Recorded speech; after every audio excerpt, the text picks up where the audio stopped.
Last year, I believe, correct? Why are you running again? Well, I think a lot of the same issues haven't been resolved. You know, my main emphasis is actually to decrease the burdens on middle-class families. Everything's a little bit more expensive. Healthcare costs are more expensive. Housing costs are more expensive. It's more expensive to buy an automobile.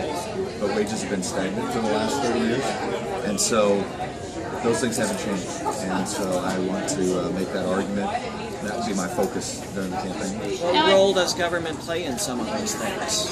You know, obviously the private sector has a lot to do with job growth, the majority of job growth, and that's not really what I'm talking about. I'm talking about, you know, how can we lower the interest rate on student loans to relieve the burdens on students who have huge student loan debt and so forth. You know, how can we build our infrastructure up, create some jobs, but also create a healthy environment for business to thrive with water and power and bridges and roads. Those are just a few, but we can work for equal pay for equal work. That would be a big emphasis of mine. You know, it's 2015. We shouldn't have a situation where a woman makes 88 cents for every dollar a man makes for doing the same job. And women need to be protected in the workplace. They should not fear getting terminated for simply asking, what does the guy down the hall make doing the same job? So we can do little things like that. Also, you know, increasing aid for education, creating grant programs for skilled labor, which are higher paying jobs. Most of those jobs are benefit-rich jobs as well. So those are ways that we can help the economy grow, and those are the things I focus on. Now, correct me if I'm wrong, that your last run at this, things that did for you, particularly at the primary, what was it about this opportunity you thought would be different, and is there anything that you're approaching differently in this run? Well, at the beginning, I was a political novice. I hadn't met a lot of the county leadership, and I didn't understand the breadth of the entire district. It's so large. I have some you know, ideas on how I can accomplish that this time. Learn from my mistakes that I made last time. Such as? For example, you know, I'm gonna, you know, just political type stuff, have a core of people who go door to door where the votes are most.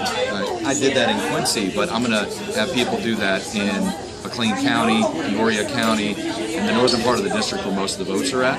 I didn't make enough contacts in those areas before. That'll be an emphasis of mine this time. Would you still consider yourself relatively a political novice? Sure. I would. Sure, I would. Is that good or bad? You know, from my perspective, I don't think it's bad. It's bad in the sense that to build a framework for an effective campaign, those things are a drawback, which I learned last time. But in terms of connecting with average people, I don't think it's a drawback at all. I think it's a positive. I think people are turned off by career-type politicians. You know, for example, Darren LaHood, never been elected to a position in his life. He got appointed to those positions because of his father. I think people are turned off by that. I think they're turned off by the amount of money in politics as well. Those are the things that I'll be bringing up during the campaign. Now you say people seem to be turned off by things like that, but I don't think they seem to be turned off. I know they're turned off. I mean, I just speak to you know, several different people. The amount of money in politics, you know, for example, and Aaron Schock is a good example of this.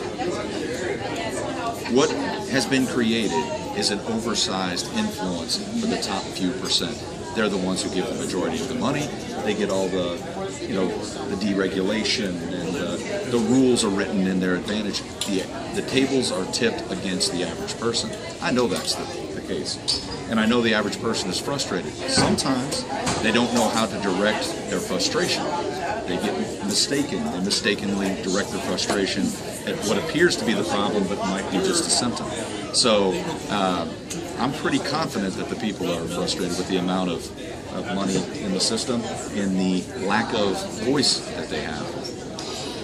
Now, go ahead. On your Facebook page, and I can't tell by the date at this point anymore if it was before or after Aaron Schock officially resigned, but you did make mention of that you talked about apparent corruption on his part before.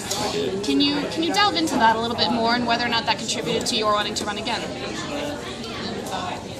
You know, the fact that Aaron Schock specifically was involved in things like that didn't get me involved.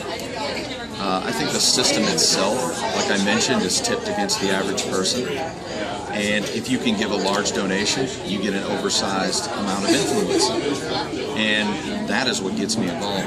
The fact that people that I grew up with, like my grandfathers and my dad, just factory workers, they didn't have much of a say, and so that's why I'm here. I just want to make sure that people like that have more of a say. And I didn't mention that. I look back at it now. I was really the only one mentioning that. My opponent in the primary virtually said virtually nothing on the corruption and how the money was used by Aaron Schock. And so I look back at it now, and I've even had Republican friends of mine come to me and said, you know what, you were right.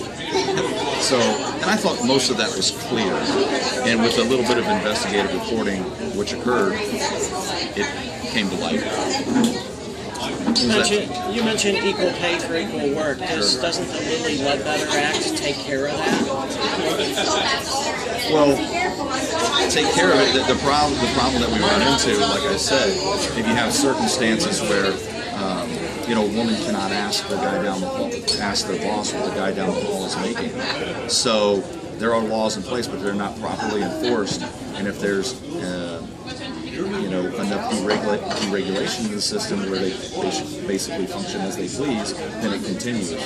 Otherwise, the problem will be rectified, which it hasn't been rectified. So I was thinking more on the line, we could, push for more protections for women in the workplace. More assurances that your job will be protected if you have a pregnancy or you need to go through family situations. Those are the types of protections we can provide for women and men as well. But that would be my focus in that area. How do you differentiate yourself from Darren LaHood?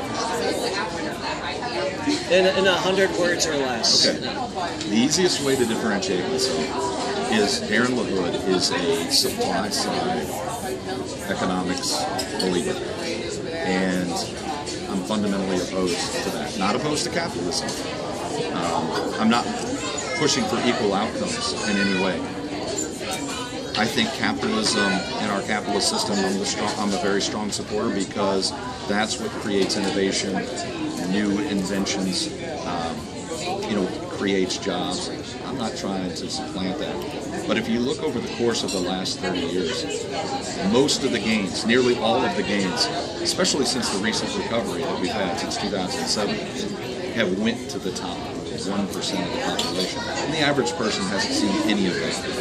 That was not the case from 1950s throughout the 1960s and early 70s. We had the largest sustained growth in our nation's history after World War II.